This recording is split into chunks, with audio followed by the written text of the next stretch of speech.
Signs na niloloko ka ng partner mo. Number 1, sudden changes in behavior. Dati, lagi siyang nagkukwento sa'yo tungkol sa araw niya. Ngayon, parang wala ka na masyadong balita. Well, marami namang reason kung bakit hindi na sila nakakapagkwento.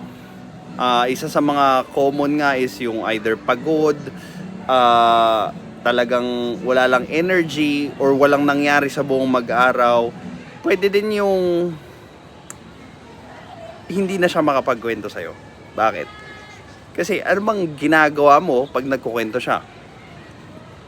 Nagiging source of relief niya ba yon for the day? Or baka naman aawayin mo lang siya pag nagkwento siya?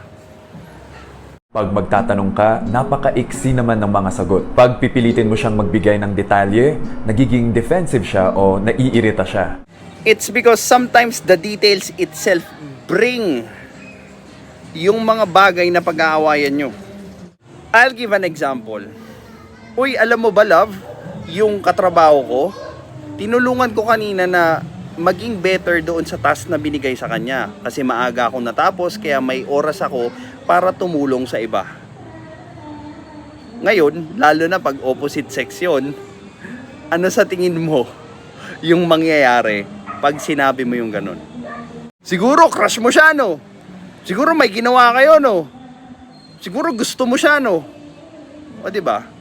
Yung mga ganong example kasi, yung pipigil sa'yo mag-share ng mga detalye doon sa partner mo. Anong gagawin nila doon sa katotohanan pag nakuha na nila ito? Kung pagagalitan ka nila, of course, parurusahan nila yung totoong sinasabi mo, and sino ang uulit sa mga bagay na pinaparusahan sila? Wala, di ba? Number 2, nababawasan ang physical intimacy or emotional closeness nyo sa relationship. Paano ka nga magiging intimate doon? Intimacy requires truth. Hindi ka pwedeng maging intimate sa isang tao unless maibigay mo yung full trust, yung buong totoo, para maging vulnerable kayo sa isa't isa. Paano nga kayo magiging vulnerable sa isa't isa kung doon sa mga bagay na ikukwento niya, mag-aaway kayo? Hindi nyo matanggap yung totoong kayo, kaya walang mabibuild na closeness and intimacy sa inyong dalawa. Kasi pag sinubukan nyong ipakilala yung mga sarili nyo, hindi nyo malunok or hindi nyo masikmura yung monster na nag-appear sa harap nyo. But that's the truth nonetheless. Dati, excited yan palagi na halikan ka. Ngayon, parang pilit na. Dati, kinocomfort ka pa niyan pag may rant ka sa work. Ngayon, parang ayaw niya niyang makinig sa'yo. When it comes to ranting kasi, actually nakakapagod yan pag hindi mo alam kung ano yung dapat mong gawin. Well, here's 2 tips. Unang-una, alamin mo kung ano yung gusto niya. Is it comfort or is it solution? Pag hindi niya nasagot yung bagay na yun kasi, unang-una, magpapaguran kayo sa kakahanap kung gusto niya ba ng comfort or gusto niya ng solusyon. Kasi most men are geared towards giving the solution. Wired sa brains na ng tao talaga yan or ng lalaki talaga yan. Now, yung expert part ng babae kasi is giving comfort. But of course, from time to time, kinakailangan ng both parties yung either solution or comfort. Now, bakit hindi pwedeng solution? Or yung puro solution? Kasi, if puro solution yung ibibigay mo, mag-feeling na robot yung kausap mo. Okay?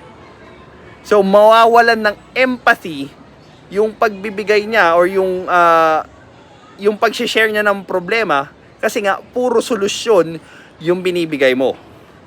Now, doon naman sa kabila, pag puro comfort yung binibigay mo, uubusin naman niya yung energy ng taong pinagsasabihan mo kasi pa ulit na mangyayari yung problema kasi nga puro comfort lang yung binibigay mo. Number 3, hindi siya consistent sa mga kwento niya. And number 4, intuition. Nafe-feel mo na parang may nagbago, na hindi na tulad nung dati ang relationship nyo. Ramdam mo na distant siya at parang hindi na siya invested at all. Pag pinagdududahan mo ang partner mo, talk to your partner. Now, I agree with that. Talk to your partner.